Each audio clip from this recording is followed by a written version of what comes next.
attractions like Eagle Tower and our new accessible fishing pier constructed right here in partnership with the Friends of the Potawatomi State Park.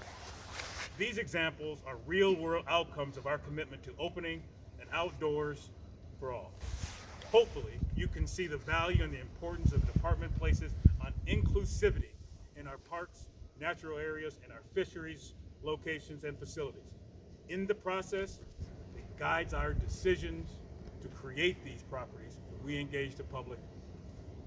Public feedback is an informing process, and at the beginning of this, we will continue to play, they will play a critical role in how this place gets rebuilt and restructured. Once we receive the 2 submitted pre-designed concepts reports that the governor described, we will again go back to our public and our partners for their input. Again, we truly appreciate the public's ongoing engagement and involvement in this exciting project. A record-breaker number of visitors to our parks this last few years has literally humbled us. They've made their way to Wisconsin.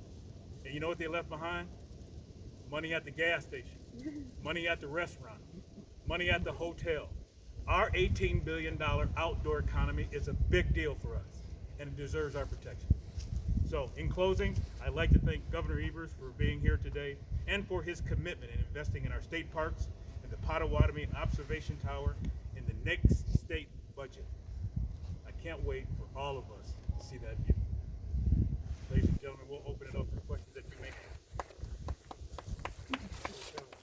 Chris, go ahead. Okay, Governor, can you say that what options are out there as far as restoration and replacing this? Where does this plan sit at this point as far as balancing those two, or what's likely going forward?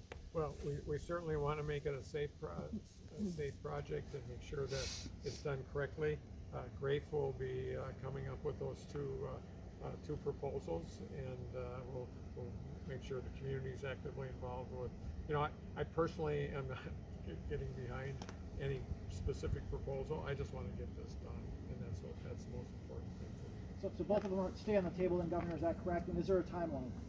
Well, if it's in the budget, we're talking about, let's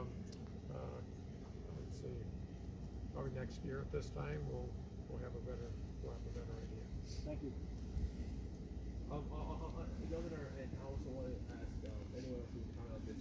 On April 13th, we had 2 Republican lawmakers in Andre Johnson's location criticize the fact that there was no money allocated towards building this, and also that you didn't allocate ARPA money for this project. Is there anything you want to say to that? Like, why not use some of those funds? Well, we had an option available, and would have helped all the parts, including this particular project. The Republicans decided not to take us up on that. So, and then there was legislation that was going to do exactly what you said around using ARPA money, and it never reached my desk. So this just has to be, you know, we can complain about the past and the Republican Democrat arguments. Bottom line is, what we're saying today, it's going to get done.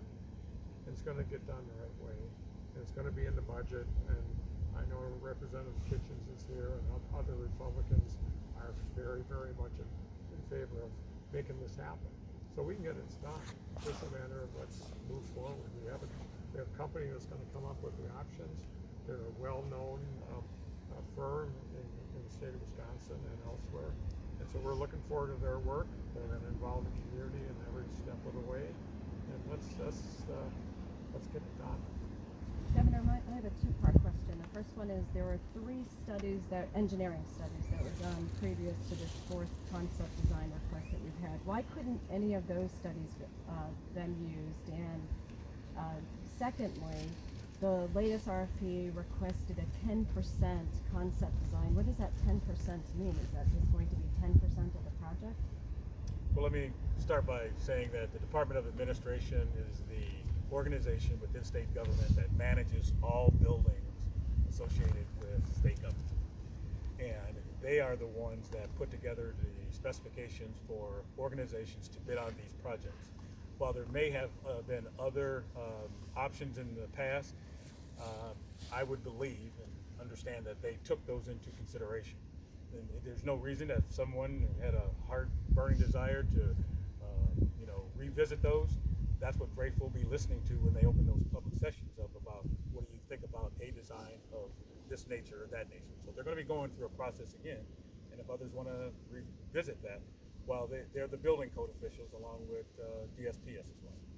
And your last question? The 10% concept design, that's what the RFP requested. I'm not sure. Does any of my staff have any idea what that 10%? Missy?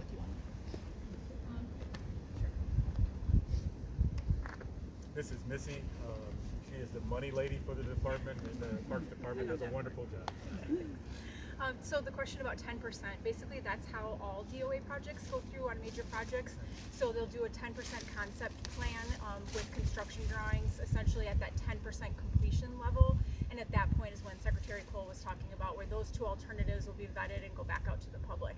So it's not a study, it's more of actual design plans. But only of 10% of the 10%. project? Yep, and then the next phase goes to 35%, at which point if it's in the governor's budget, it will then go to the State Building Commission, and then from there it will go to 100%. So that's standard DOA process. Okay, some of the engineering studies that have been done have put this tower in a pretty critical condition. So what if it were not to be feasible by that time to repair it? This delay in getting more studies done and more concept designs done for it. There's no reason why we can't get it done. I mean, simple as that. We have a plan. We're going to follow through on that plan. There's no reason why this project. Do you guys have any cost estimates maybe of how much this might be?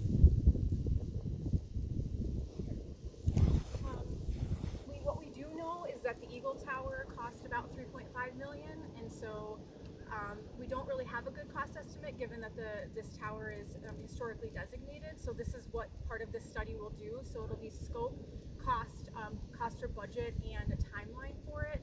So we don't really have any idea. It's not necessarily comparable to Eagle Tower. In some ways it is, but this one is about 15 feet taller. So we know that while the designs will be similar, we don't necessarily have a good cost estimate, but this conceptual design will tell us that. Any last questions? How much was the historical significance put into play when you were picking out a contractor for this job? That contract was picked out by Department of Administration, not by the DNR. Okay. Thanks, everyone. Oh, I we'll have circle back. We're gonna do a quick tour press? here. Yep. Okay. So we're gonna head over. We'll do some B-roll here. Good. Thanks, everybody. Good, buddy. Thank you.